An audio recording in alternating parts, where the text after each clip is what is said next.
Components of business and estate planning is, first of all, you want an estate plan in place because the estate plan can provide protection for the business in the event the business owner dies.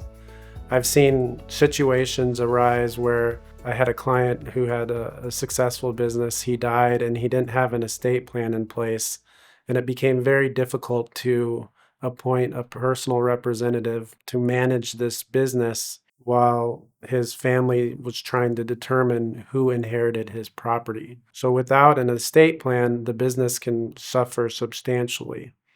The second component is succession planning with the business itself. So that can include a number of things. Who's going to run the business when the business owner dies? How are we going to fund a potential new person to take over and assume the business if there's no insurance in place to protect against that risk? There are issues regarding the estate of a deceased member, if it's a multi-member LLC, and that estate getting involved in the management of the business. And there can be a whole host of issues that arise with regard to that business. And you even see situations where, it could be a family business and there are multiple family members that work in that business. What happens if those family members are in disagreement over who should control and operate that business? That's a common scenario that we've seen a number of times that could arise.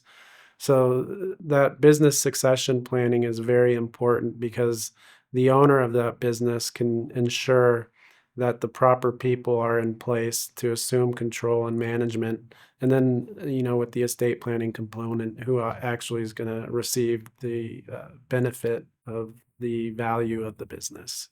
A buy-sell agreement is a very important document in a multi-member LLC.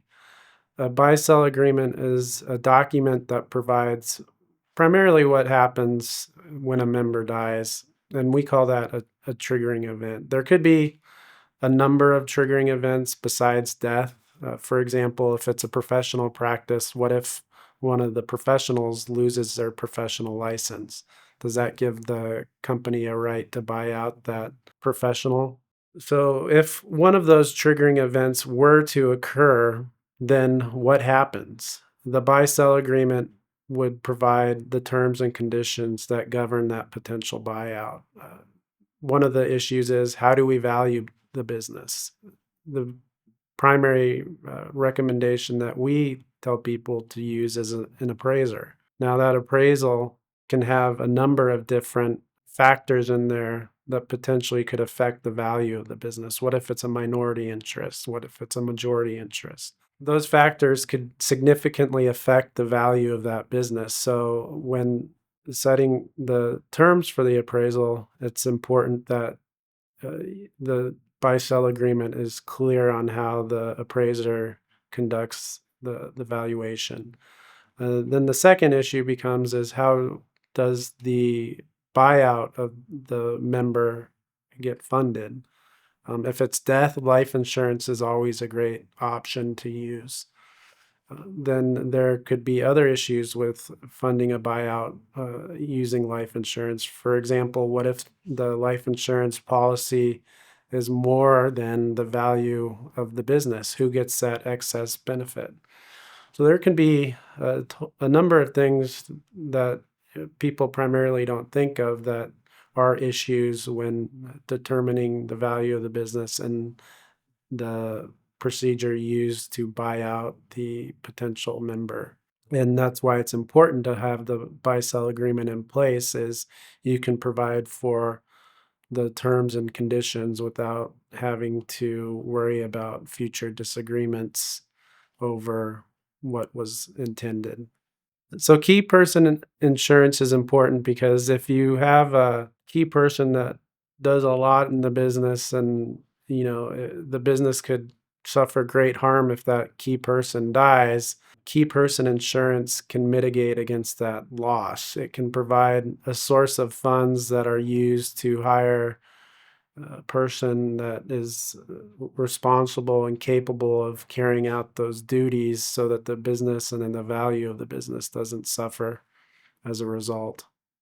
So one of the important reasons to create a buy-sell agreement is to determine a method to value the business when a buyout is triggered. If there's no method, then this can lead to disputes between the members or the estate of a deceased member. The primary method that we recommend is that the business get appraised by a professional. Now, when that appraisal is conducted, there's a number of factors that can go into that appraisal that will affect the value of the business. It's not as easy as saying if the business is valued at $1 million and a person owns 10%, then they're entitled to $100,000 for their interest in that business. The reason for that is with a 10% interest, how much control does that person really have over the business? So when conducting that appraisal, should we take into account that that person was a minority owner? Likewise, the reverse could be true. What if they have a 60% interest and they're calling all the shots? Then a third party might be willing to pay more for that because it's a controlling interest. So there are a number of factors that need to be taken into account to determine how that appraisal is conducted. And then once the appraisal is conducted and a value is determined, how does that interest get transferred to the new buyer? If it's a deceased member, then you could use life insurance. But what if it's not? What if there isn't life insurance? Then how does that interest get bought out? Sometimes people will use promissory notes and pay the value over a period of time if they don't have the cash on hand. And there could be a number of other potential considerations to think about if a promissory note doesn't work. So it's important that that buy-sell agreement contain those terms so that it meets the needs of the business owners. It's important to consult with a professional who understands the nuances of both business planning and estate planning because the two areas of law overlap to a significant degree. And if you talk to any one of the attorneys here at KEYTLaw, we can help you through that process to make sure that documents are in place for both your business and your estate plan to avoid any of those potential pitfalls so that your family and your business can thrive in the event something happens to you.